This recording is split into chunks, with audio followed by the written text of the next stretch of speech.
बोलती पुस्तके. ज्यांना वाचनाचा नाद त्यांना बोलती पुस्तके घाली साद. आमचं चॅनल सबस्क्राईब करा आणि सबस्क्राईब करायला इतरांनाही सांगा. नमस्कार श्रोते मित्र हो, बोलती पुस्तके सादर करीत आहे लेखक शिवराज गोरले लिखित कादंबरी सर्वस्व भाग 8. -800चं प्रोजेक्ट हाती घेतल्यापासून राजनच्या अंगात उत्साहाचं नवं वारं संचारलं होतं.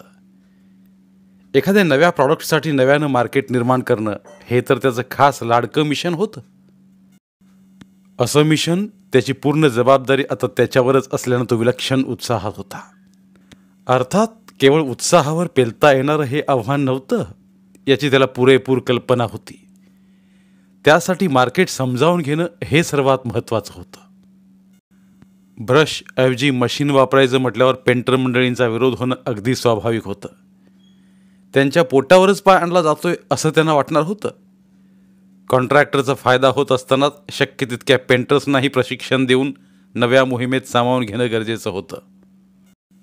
काम अधिक उत्तम, अधिक वेगानं झाल्यानं शेवटी साऱ्यांनाच कसा फायदा होणार होता हे समजावून सांगणं आवश्यक होतं. राजननं प्रथम पेंटर्सनाच हाताशी धरायचं ठरवलं. कंपनीतले पेंटर्सही एरवी पेंटिंग ट्रायल म्हटलं की चुकारपणा करीत, पण राजनचा उत्साह पाहून ते इतके वरमले की त्यांनीही मग ट्रायल्समध्ये इंटरेस्ट दाखवायला सुरुवात केली. उत्साहाची लागण मग हळूहळू सगळ्या सेक्शनलाच झाली. पाहता पाहता राजननं साऱ्यांनाच कामाला लावलं. पेंटर मंडळी लग्नकार्य असल्यासारखी ट्रायल्ससाठी धावू लागली. ट्रायलचे रिपोर्ट्स, पत्र, मॅन्युअल्स तयार करण्यासाठी DTB ऑपरेटर्स लंच ब्रेकमध्येही काम करू लागले. अर्थात राजनच्या दृष्टीनं सर्वात महत्त्वाचं होतं ते प्रमोशनल ॲडव्हर्टायझिंग. त्यानं निवडलेल्या ॲड एजन्सीनं ट्रायल्सचं शूटिंगही केलं होतं. त्यावर आधारित ॲड फिल्मचं प्रेझेंटेशनही आज व्हायचं होतं. त्यासाठी एजन्सीचा ग्रुप कंपनीत दाखल झाला. तसे सगळेच मोठ्या उत्साहाने कॉन्फरन्स रूममध्ये जमले. ही फायनल फिल्म नव्हे, this is only a preliminary presentation असं स्पष्ट करूनच एजन्सीच्या एक्झिक्युटिव्हनं फिल्म सुरू केली. फिल्म अजून पुरती पॉलिश किंवा एडिट केलेली नव्हती, तरीही खूपच प्रभावी होती. ट्रायलचे शॉट्स अतिशय सुंदर घेतलेले होते. मध्येच काही कम्प्युटर इफेक्ट्सही वापरलेले होते. निवेदनही झोकदार होतं. फिल्म संपली आणि एजन्सीच्या एक्झिक्युटिव्हनं अपेक्षेनं सर्वांकडे पाहिलं. वाह, यमडी उद्गारले. गुड जॉब, राठोडांनी म्हटलं. छान झाली आहे, दिनेशनं म्हटलं. राजन मात्र काहीसा विचारात पडला होता. एक्झिक्युटिव्हनं त्यांची प्रतिक्रिया विचारली तसं राजननं म्हटलं. टेक्निकली छानच झाली आहे. अर्थात आणखी पॉलिश होईलच. It is quite creative, but I think it's not effective. What do you mean? एक्झिक्युटिव्हनं थोडं आश्चर्यानंच विचारलं. क्षणभर डोळे मिटून राजननं मनाशी काय बोलायचं ते पक्कं केलं आणि तो बोलू लागला. क्रिएटिव्ह आणि इफेक्टिव्ह यातला फरक समजावून देत त्यानं म्हटलं, फिल्म कलात्मक झालेली असली तरी -800च्या लॉन्चिंगच्या दृष्टीने पुरेशी परिणामकारक वाटत नाही. निवेदनाची भाषाही अकारण काव्यात्मक झाली आहे. ही फिल्म कॉन्ट्रॅक्टर्स आणि पेंटर्ससाठी आहे. त्यांना पचेल, रुचेल अशी भाषा हवी. आपल्याला लोकांना इम्प्रेस करण्यासाठी फिल्म दाखवायची नाही आहे. -800 वापरून कस्टमरचा जो फायदा होणार आहे, जी बचत होणार आहे, तिच्यावर भर द्यायला हवा. मला तर वाटतं केवळ ट्रायलचे सुंदर शॉट्स दाखवण्यापेक्षा सेव्हिंगची आकडेवारी, ते चार्टर्सही दाखवले पाहिजेत. वेल, खांदे उडवीत एजन्सी एक्झिक्युटिव्हनं म्हटलं. तसं केलं तर फिल्म ड्राय होऊ शकेल. It could be boring. It won't be, राजनं चटकन म्हटलं. जे बघणाऱ्याच्या फायद्याचं असतं ते त्याला कधीच बोरिंग वाटत नसतं. मला वाटतं आपण पुन्हा बसून थोडं वर्कआउट करूया. ॲप्रोच थोडा बदलावा असं मला वाटतं. हरकत नाही, एक्झिक्युटिव्हनं म्हटलं. पण त्यासाठी बजेटचाही विचार करावा लागेल. आपण हुकमी मुद्दा मांडलाय असं वाटून एक्झिक्युटिव्हने एमडींकडे पाहिलं. तुम्ही अगोदर बसून अप्रोच तर ठरवा. बजेटचा विचार नंतर करता येईल. एक लक्षात घ्या, या माणसाचं समाधान झाल्याशिवाय तुम्हाला अप्रुव्हल मिळणार नाही. राजनकडे बोट दाखवत एमडीनी म्हटलं आणि ते राठोडांसह उठून निघूनही गेले. इतरांनीही मग काढता पाय घेतला. राजननं मग एजन्सीच्या ग्रुपला त्याला सुचलेला नवा अप्रोच समजावून दिला. प्रारंभी थोडं नाखुश झालेल्या त्या ग्रुपलाही हळूहळू राजनचं म्हणणं पटत गेलं. चर्चेतनं काही चांगल्या नव्या कल्पनाही समोर आल्या. नव्या अप्रोचनुसार एक्झिक्युटिव्हनं रफ बजेट सांगितलं. ते अर्थातच पहिल्या बजेटपेक्षा अधिक होतं. त्यासाठी एमडींचं सँक्शन मिळवणं आवश्यक होतं. मी एमडींशी बोलून तुम्हाला कळवतो, असं म्हणून राजननं एजन्सीच्या ग्रुपला निरोप दिला आणि एमडींना कसं पटवून द्यावं याचा तो विचार करू लागला. प्रथम राठोडांशी बोलावं म्हणून तो त्यांच्या केबिनकडे गेला, तर ते एमडींसोबतच असल्याचं कळलं. काय करावं विचारत असतानाच त्याचा मोबाईल वाजला. Rajan, where are you? Meera विचारत होती. Why? MD wants you immediately. निरोप मिळाला तसा राजन नॉक करून एमडींच्या केबिनमध्ये गेला. राठोडी तिथेच बसलेले होते. ये राजन, बस, एमडींनी म्हटलं. तुमचं डिस्कशन झालं? होय सर. तुझा काय तो नवा अप्रोच ठरला? होय sir. Explain it to us. राजननं मग त्याचा नवा अप्रोच समजावून दिला. राजनचं बोलणं संपलं तसं एमडीने हसत राठोडांकडे पाहिलं आणि म्हटलं, राजन, माझी एक सूचना आहे. कोणती सर? असं करूया का, आठवड्यातून एकदा आपल्या सर्व स्टाफसमोर तुझं मार्केटिंगवर लेक्चर ठेवूया. फक्त सेल्स नाही, we will call the departments. या सगळ्या नव्या कन्सेप्ट त्यांनाही कळायला हव्यात. राजनला हे अगदीच अनपेक्षित होतं. एमडी आपली फिरकी तर घेत नाहीत ना, त्याच्या मनात आलं. I am serious Rajan, think about it, एमडीने म्हटलं. Okay sir. You don't sound enthusiastic. No no sir, nothing like that. कसला विचार करतोयस? तुला जमेल की नाही? तुला कल्पना नाही राजन, पण तुझ्याकडे ती स्पेशल नॅक आहे. स्वतःचे विचार समोरच्याला कळतील आणि पटतील असे मांडू शकतोस तू. काय राठोड साहेब? ॲब्सोल्युटली, राठोड उद्गारले. हवं तर we will pay you for the lecture. I mean, if that is your problem, एमडीने म्हटलं.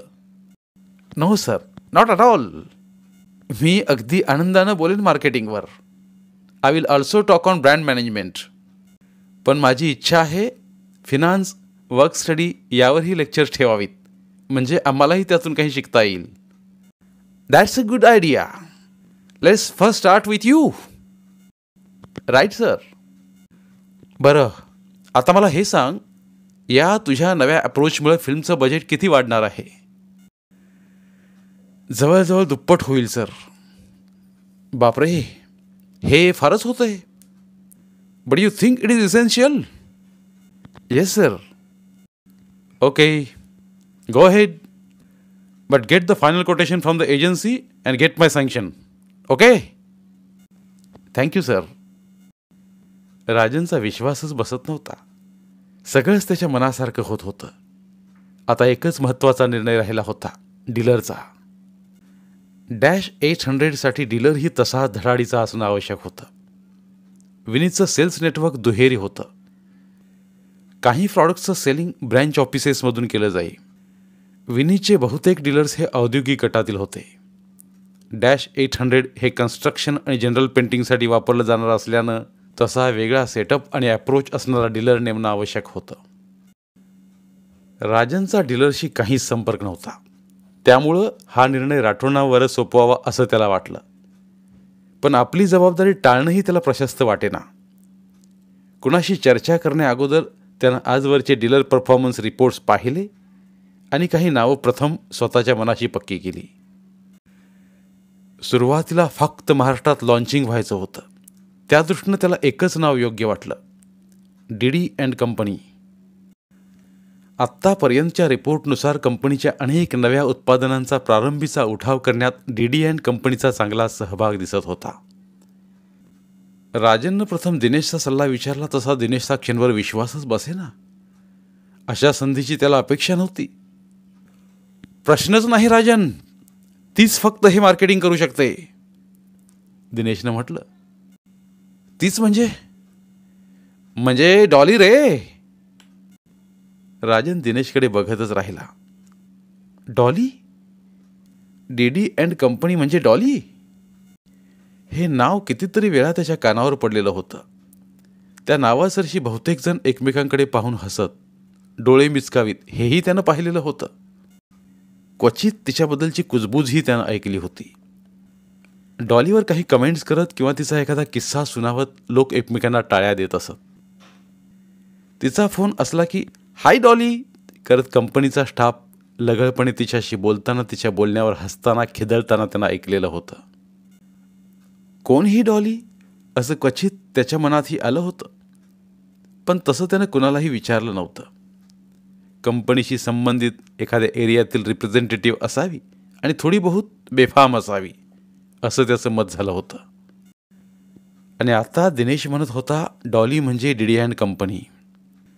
महाराष्ट्रात -800च्या लॉन्चिंगसाठी त्यानं जे नाव निवडलं होतं ते डॉलीचं होतं.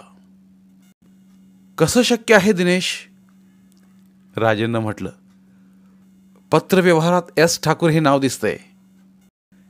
S ठाकूर म्हणजे संगीता ठाकूर, तिलाच डॉली म्हणतात सगळे, डॅशिंग डॉली. म्हणूनच तिनं DD&T कंपनी असं नाव ठेवलंय. ओह आय सी.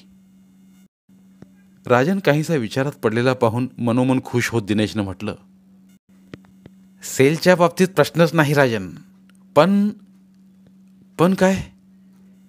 काही नाही, ती जरा वेगळीच आहे. वेगळीच म्हणजे? फारच बिनधास्त आहे ती. बेफाम बोलते, बेफाम वागते. बाई असूनही स्मोकिंग करते, कधी कधी चेन स्मोकिंग ही. ड्रिंक्स, पार्ट्या हे तर असतंच. शिवाय तिचे ड्रेसेस म्हणजे काही वेळा फारच खतरनाक असतात.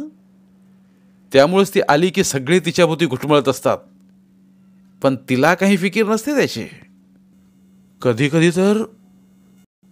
एक मिनिट दिनेश, राजाने दिनेशला आवरीत म्हटलं. ती बाई म्हणून कशी आहे याच्याशी मला काही कर्तव्य नाही. How is she as a dealer? She is perfect. पण हेही सांगून ठेवतो, तशी ती खूप ॲग्रेसिव्ह आणि डॉमिनेटिंग आहे. डीलर असूनही कंपनी स्टाफवर दादागिरी करते. अगदी राठोड साहेबांनाही वाकवते कधी कधी. सगळं तिच्या मनासारखं झालं पाहिजेत असा आग्रह असतो तिचा.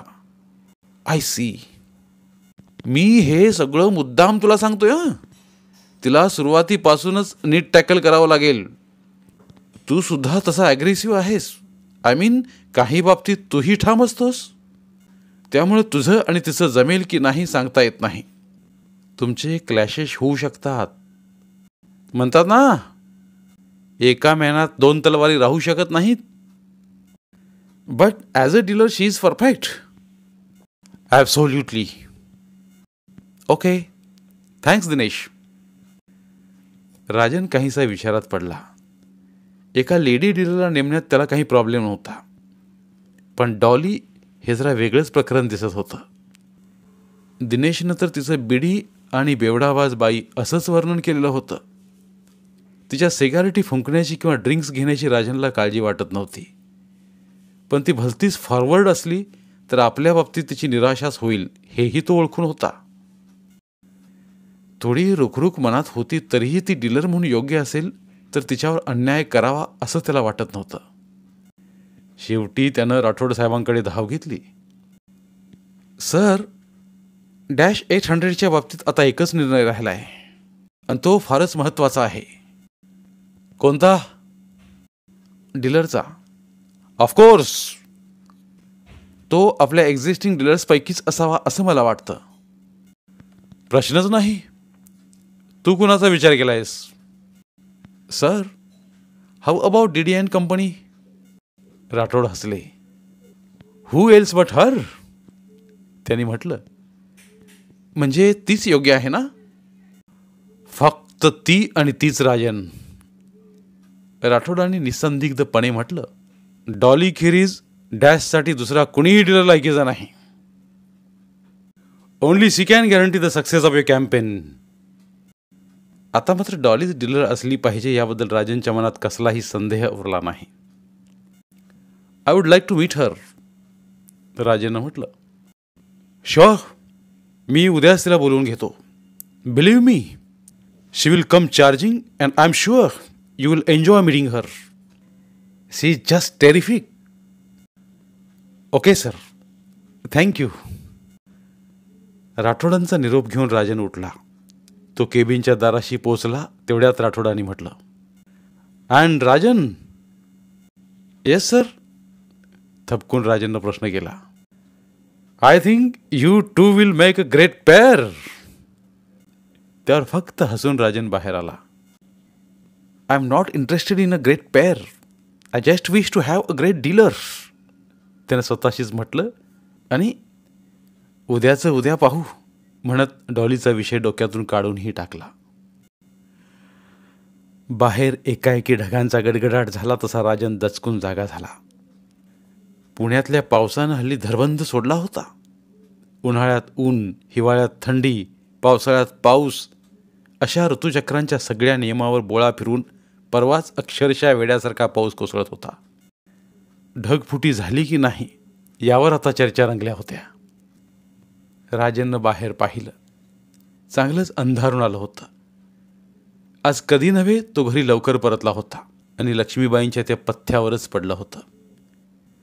काही काम असल्यानं त्यांना आज घरी लवकर परतायचं होतं. त्यामुळे अगदी देवासारखा आलात राजाबाबू.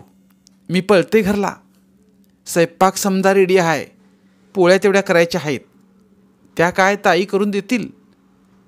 अच्छा, गुड नाईट बरं का, असं म्हणत त्या केव्हाच निघून गेल्या होत्या. हल्ली हा शिरस्ता झाला होता. -800चं काम सुरू झाल्यापासून राजन खूप उशिरा घरी परतत होता. तोपर्यंत लक्ष्मीबाई निघूनही जात असत. हातासरशी पोळ्या बी करून जाते. कॅसेरोलमध्ये ठेवते म्हणजे गरम राहत्यात. या त्यांच्या प्रस्तावाला अपर्णाताईंनी अगदी पहिल्याच दिवशी नकार दिला होता. त्याला गरम आवडतात ना, मी देईन करून, अपर्णाताईंनी म्हटलं होतं. बघताय काय अशा, मला येतात लाटता. हां, तुमच्या इतक्या पातळ नाही लाटता यायच्या. गोलसुद्धा जमतील की नाही शंकाच आहे. पण गरम तर मिळतील ना त्याला. त्यावर लक्ष्मीबाईंनी हसून मान डोलावली होती. कितीतरी वर्षांनी अपर्णाताईंनी लाटणं हाती घेतलं होतं. एरवी त्यांना स्वतःसाठी सकाळच्या कालच्या अशा पोळ्याही चालत असत. पण राजनला मात्र स्वतःच्या हातच्या गरम गरम पोळ्या खाऊ घालण्यात त्यांना आता अगदी मनापासून मौज वाटत होती. आणखी मौज म्हणजे त्यांना आता पातळ आणि गोल पोळ्याही जमू लागल्या होत्या.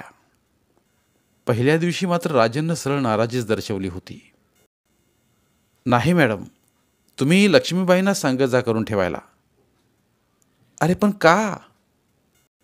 एकतर तुम्ही माझ्यासाठी त्रास घेताय हे मला पटत नाही. पोळ्या लाटणं हा त्रास असतो की काय? अरे तुम्हा पुरुषांना वाटतं तसं. आम्हा बायकांना एकदा हात सुरू झाला ना की मग काय, हातोहात पोळ्या. पण मॅडम, त्यामुळं तुम्हाला नंतर जेवावं लागतं. अरे पण खरी पद्धत तर तीच आहे. पुरुषांचं झाल्यानंतर बायकांनी जेवायचं असतं.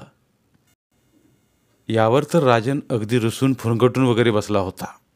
शेवटी अरे बाबा, गमतीनं म्हटलं मी, करीत अपर्णाताईंनीच त्याला समजावून ताटावर बसवलं होतं. राजनला ते सारं आठवलं आणि हसू आलं. लक्ष्मीबाई गेल्यानंतर सोफ्यावर बसल्या बसल्या त्याचा डोळा केव्हा लागला त्याला कळलंच नव्हतं. गेल्या काही दिवसात -800साठी त्यानं एवढी धावपळ केली होती की पहिली संधी मिळताच शरीरानं एका छोट्याशा विश्रांतीची सवलत घेऊन टाकली होती. एव्हाना अपर्णाताई यायला हव्या होत्या. कधी कधी उशीर व्हायचाही त्यांना, पण इतका नाही. त्यातून अलीकडे तर त्या तशा लवकरच येत असत. जसजसा वेळ जाऊ लागला तसा राजन अस्वस्थ होऊ लागला. अखेर त्यानं अपर्णाताईंच्या मोबाईलवर कॉल केला. आजवर त्यानं त्या शाळेत असताना कधीच फोन केला नव्हता. फोन लागत होता पण मॅडम उचलत नव्हत्या. मीटिंगमध्ये असतील, फोन सायलेंट मोडवर ठेवला असेल, राजननं विचार केला. पण तरीही त्याला स्वस्थ बसवेना. अस्वस्थपणे इरजाऱ्या घालीतच तो मॅडमची वाट पाहू लागला.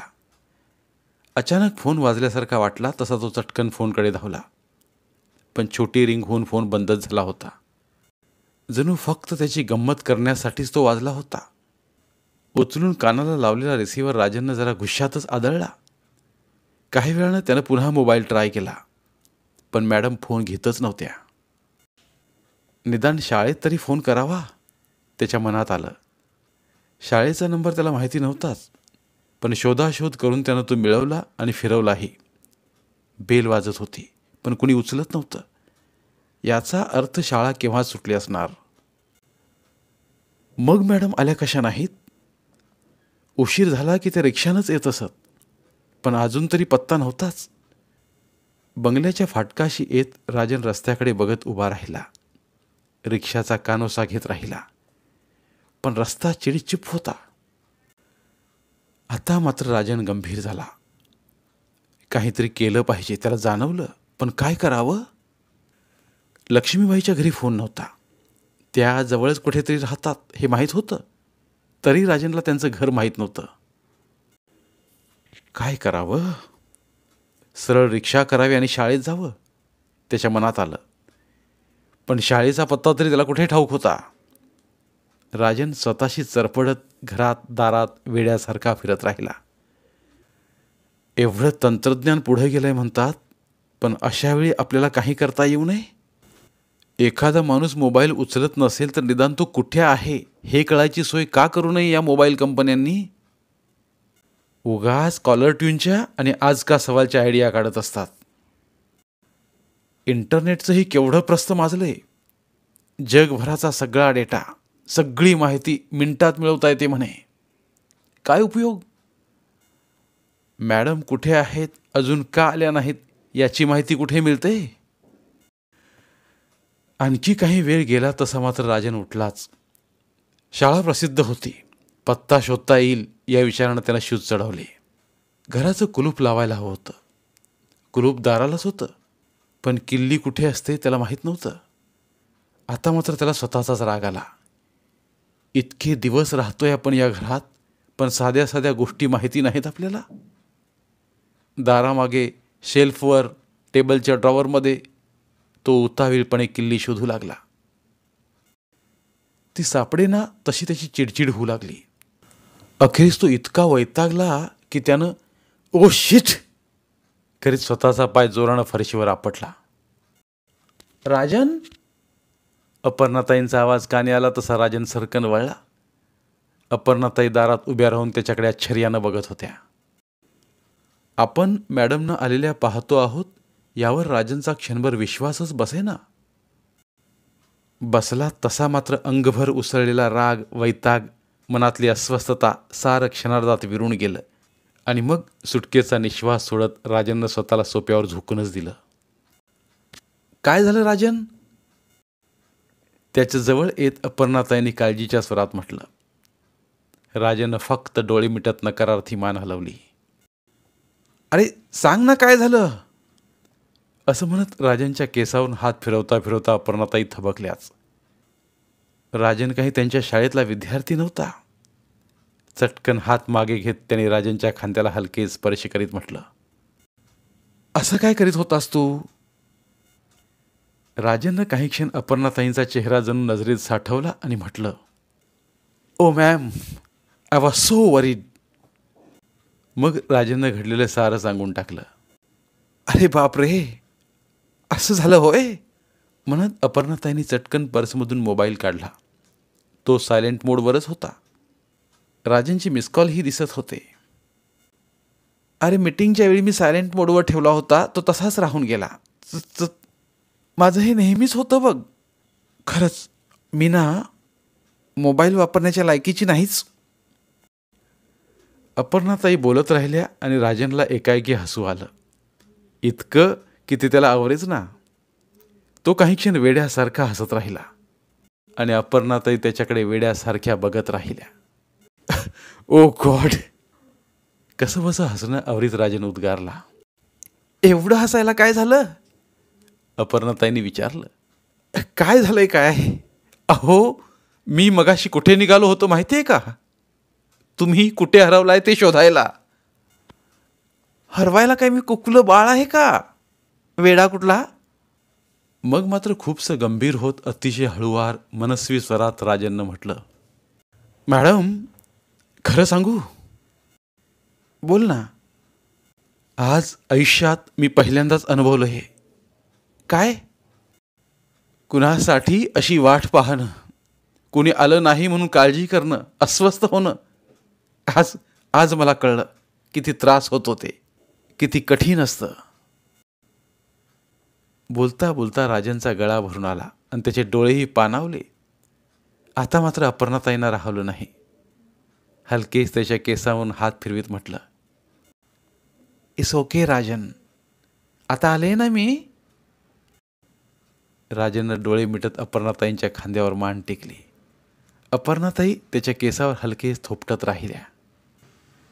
एकाएकी आठवण होत राजननं विचारलं. पण मॅडम, तुम्ही आलात कशा?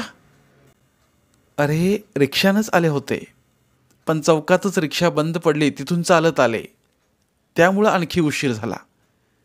नाहीतर तू बूट आपटायच्या आतच पोहोचले असते मी. असो, तुम्ही दमून आला असाल ना? हातपाय धुवून घ्या, मी कॉफी ठेवतो. अपर्णाताईंना हसूच आलं.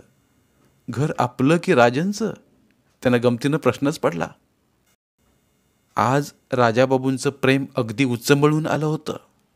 त्यांनी राजनला अडवलं नाही. हसतच त्या फ्रेश होण्यासाठी गेल्या. आजकल पाव जमी पर नहीं पडते मेरे. आपण गाणं गुणगुणतोय हे लक्षात आलं तशा अपर्णाताई स्वतःशीच हसल्या. हे त्यांचं आवडतं गाणं होतं, पण आज कितीतरी वर्षांनी ते नकळत त्यांच्या ओठावर आलं होतं. मधल्या काळात ते गाणं कुठेतरी हरवून गेलं होतं. आपण स्वतःही तशा हरवलोच होतो की, त्यांच्या मनात आलं. एक मात्र खरं, इतकं छान, इतकं हलकं त्यांना अलीकडे कितीतरी दिवसात वाटलंच नव्हतं. आणि म्हणूनच की काय, छातीत हलकीशी हुरहुर होती, धडधडही होती. किचनकडे जात त्याने आत डोकावलं. राजन कॉफी करण्यात गुंतला होता.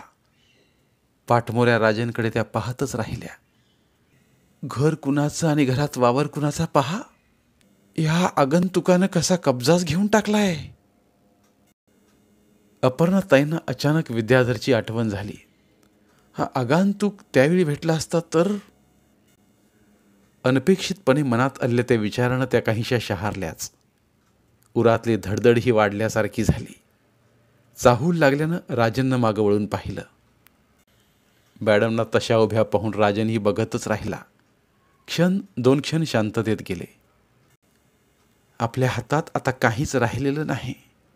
आपण आता हलू शकणार नाही, बोलू शकणार नाही. आपला रिमोट कंट्रोल जणू या आगंतुकाच्या हाती गेलाय. अपर्णाताईंना जाणवलं. मॅडम, तेवढ्यात राजननं म्हटलं. तुम्ही प्लीज बाहेर बसा ना. असं कोणी बघत असेल तर साधी कॉफी करतानाही मला प्रेशर येतं. काहीतरी गडबड होते, प्लीज.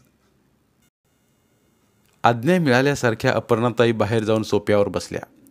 खोलवर श्वास घेऊन त्यांनी स्वतःला थोडं सावरलं. डोळे मिटून त्या बसूनच राहिल्या. मनभर आत फक्त आगंतुक भरून राहिला होता. हां, कॉफी घ्या मॅडम. राजननं बाहेर येत त्यांच्यासमोर कॉफीचा कप धरला. काही न बोलता त्यांनी तो घेतला. काय बोलणार, काही सुचतच नव्हतं. मी थोडा लक्ष्मीबाईंचा फॉर्म्युला वापरलाय बरं का, राजननं म्हटलं. म्हणजे? त्या कॉफी बनवताना त्यात थोडी माया मिक्स करतात म्हणे. मीही साखरेबरोबरच थोडी आस्था, आपुलकी मिक्स केली आहे. आस्था, आपुलकी, काय पण शोधून शब्द वापरतोय हा. मला माहिती आहे रे, त्यापेक्षा तू आणखी काही मिक्स करणार नाही आहेस. कशी झाली आहे मॅडम? कॉफी कशी झाली? मॅडमचं कॉफीत लक्ष होतं कुठे? छान झाली आहे. त्यांनी म्हटलं खरं, पण मनात काही वेगळंच चाललं होतं. तुला एक विचारू राजन? विचारा ना. तुला राग येणार नसेल तर? राजन हसला. मला तुमचा राग येणं शक्य तरी आहे का मॅडम?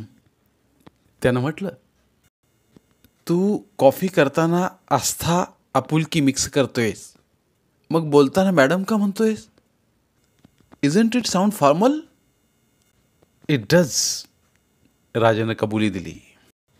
ऑफिसमध्ये वगैरे ठीक आहे, पण घरात मॅडम किती औपचारिक वाटतं. खरंय, पण मग काय म्हणू? एवढं संकटात पडू नकोस. मी काही अपर्णाताई म्हणायला नाही सांगत आहे. तसं काही नाही. तुम्ही म्हणत असाल तर तसंही म्हणेन. तसं म्हणावंसं वाटतंय का तुला मनापासून? म्हणजे आवडेल का तसं म्हणायला? खरं सांग. नाही. म्हणूनच माझाही आग्रह नाही. तुझं ते मॅडम खटकतं एवढंच. पण मग अपर्णाजी म्हणू का? छट, अजिबात नको. त्यापेक्षा मॅडमच परवडलं. पण मग काय म्हणू तुम्हीच सांगा. अपर्णा म्हटलास तर? राजानं किंचित चमकूनच पाहिलं. मॅडमच्या स्वरात, डोळ्यात कधी नव्हे ते छान खट्याळ भाव उमटले होते. काय बोलावं त्याला कळीच ना. पुन्हा संकटात पडलास ना? मॅडमनं खट्याळ स्वरातच म्हटलं. हो रे बाबा, मला माहिती आहे मी मोठी आहे तुझ्यापेक्षा. चांगली 11 वर्षांनी मोठी आहे. पण म्हणून काय झालं? अगदी 50ला तर नाही ना आले. उलट अपर्णा म्हटलंस तर मलाही थोडं तरुण झाल्यासारखं वाटेल. राजन विचारात पडला. आपण कोणत्या अधिकारानं असं म्हणू शकतो? त्याला प्रश्न पडला होता. लक्ष्मीबाईंसमोर मॅडम म्हटलंस तरी चालेल. अपर्णाताईंनी म्हटलं तसं मात्र राजनला हसू आलं. मॅडम? पुन्हा मॅडम? काय करू, जिभेला वळण पडलंय. का? आता का? लोकांची वळणं बदलता ना तुम्ही. त्यांचे आयुष्यही बदलता. स्वतःच्या जिभेचं वळण नाही बदलता येत. येईल की. पण मी एक सुचवू? बोल. आज तुम्ही मला हा जो खास अधिकार देता आहात ना, तो घ्यायची माझी खरंच पात्रता आहे का, याचा तुम्हीच जरा विचार करा. 4 दिवसांनी तुम्ही पुन्हा मला हेच सांगितलं तर मी नक्की म्हणेन तसं. एवढं बोलून राजन चटकन त्याच्या रूमकडे निघून गेला. किती वेगळा माणूस आहे हा, अपर्णाताईंच्या मनात आलं. मघा त्याच्या केसांमधून बोटं फिरवत होतो आपण, तेव्हा हलकेच आपल्या खांद्यावर मानही टेकली त्यानं.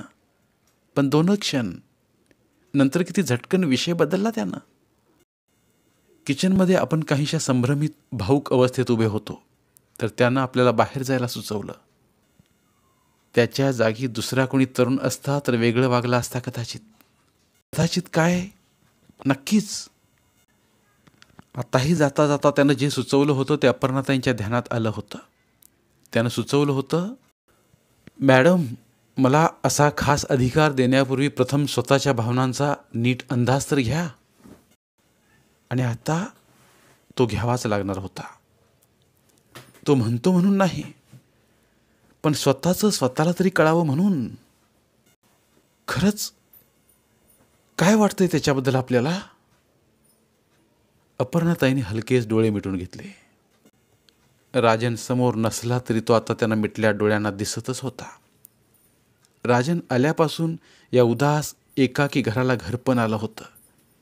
राजनच्या सुबतीत आपलं मन फुलून येतं. त्याच्या सहवासाची ओढ वाटते हे त्या नाकारीत नव्हत्या. खरं सांगायचं तर राजन वाचून आता त्यांना कर्मेनासच होत होतं.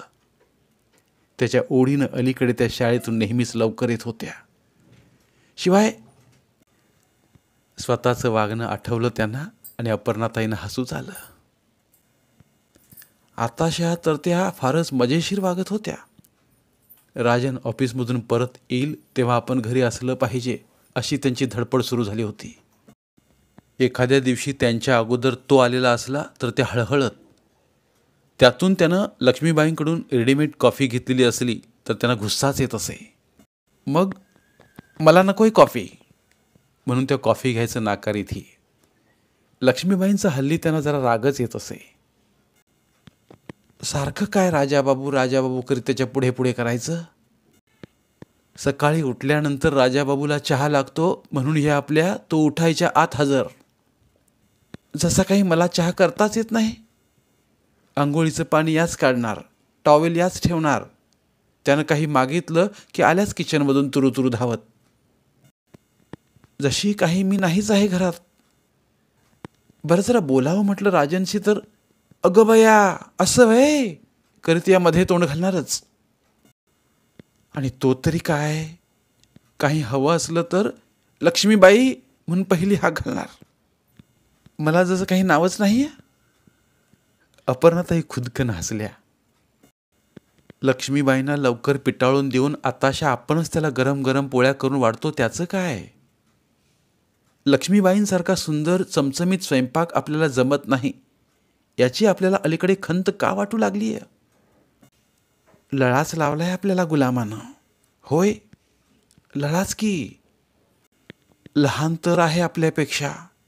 प्रत्यक्ष भेटण्या अगोदर मुलगाच तर समजत होतो त्याला मी. त्या बिचाऱ्या मुलाची सोय व्हावी असंच म्हणत होतो आपण. पण प्रत्यक्ष समोर आला तेव्हा जाणवलं मुलगा कसला चांगला तरुण बाप्याचा आहे की हा. आपल्याला तर सारखा पप्पांचाच भास होत होता. काय त्याचं चालणं, काय त्याचं बोलणं, किती मनापासून बोलतो आणि किती सुंदर. प्रत्येक प्रश्नाचं त्याच्याकडे उत्तर कसं तयार. त्याचं उमदं व्यक्तिमत्व, त्याचं टॅलेंट, त्याचे विचार, त्याचा आत्मविश्वास आणि आज पहिल्यांदाच जाणवलेला त्याच्या अंतरीचा जिव्हाळा. या साऱ्याच्या प्रेमात आहोत आपण. या साऱ्याच्या की त्याच्याही. कौतुक, लळा, जिव्हाळा या शब्दांच्या आडोशानं अखेर अपर्णाताई प्रेमापर्यंत येऊन ठेपल्याच. आपण प्रेमात आहोत का त्याच्या. स्वतःलाच विचारल्या गेल्या त्या प्रश्नानं अपर्णाताई जराही दचकल्या नाहीत. प्रेम या शब्दाला त्यांची ना नव्हती. पण ते ठरवायचं कुणी. प्रेम म्हणजे नेमकं काय असतं कोण सांगू शकतं. काही काळ त्या विद्याधरच्या प्रेमात होत्या. पण ते खरंच का प्रेम होतं की फक्त लग्नाच्या उद्देशानं जागी झालेली परस्परांबद्दलची ओढ होती. खरं प्रेम म्हणायचं तर ते नंतर पुरतं मिटून विरून कसं गेलं. खरं प्रेम तर निरपेक्ष असतं म्हणतात. तसं असेल तर मात्र होय, त्या राजनच्या प्रेमात पडल्या होत्या. दोघांच्या वयात अंतर जरूर होतं, पण प्रेमाला वयाचं बंधन थोडंच असतं. म्हणूनच तर त्या प्रेमात कसली अपेक्षा नव्हती. राजनच्या प्रतिसादाचीही. तू प्रतिसाद देणार असशील तरच प्रेम करीन मी, असं अटीतटीचं प्रेम नव्हतंच हे. पण मग अर्थ काय राहतो अशा प्रेमाला आणि भवितव्य तरी काय अशा प्रेमाचं. या प्रश्नांनीही अपर्णाताई बिचकल्या नाहीत. त्याचं उत्तर अगदी साधं सरळ होतं. भवितव्याचा विचार नव्हताच काही. नसेल त्यांच्या प्रेमाला भवितव्य. त्या प्रेमाला वर्तमान तर होता ना. तोही किती सुंदर होता. जगाच्या दृष्टीने हे प्रेम निरर्थक असेल, कदाचित अयोग्यही असेल, पण प्रेम करणं हा गुन्हा तर नव्हे. जगाचं सोड, पण राजनचं काय. त्याला जेव्हा कळेल की तू एकतर्फी प्रेम करते आहेस, तो तुला प्रतिसाद देऊ शकत नाही, त्यावेळी त्याची काय अवस्था होईल. त्याला अकारण संभ्रमात का टाकते आहेस तू. तुझ्या प्रेमाच्या भवितव्याची पर्वा नसेल तुला, पण राजनच्या भवितव्याचं काय. तुझं प्रेम त्याला अडचणीतच टाकणार असेल तर, त्याच्यासाठी बंधन ठरणार असेल तर. आज तुला साधं नावानं हाक मारणंही किती अवघड वाटलं त्याला. उद्या तुझं प्रेम स्वीकारणं शक्य होईल त्याला. स्वतःच्याच मनानं केलेले हे प्रश्न मात्र बिनतोड वाटले अपर्णाताईंना. त्यावर त्यांना एकच पर्याय दिसत होता, प्रेम स्वतःशीच ठेवण्याचा, ते कधीही व्यक्त न करण्याचा. अवघड असलं तरी अशक्य नव्हतं ते. कदाचित तेच शहाणपणाचं ठरणार होतं, दोघांच्या भल्याचंही ठरणार होतं, आणि राजनच्या तर नक्कीच.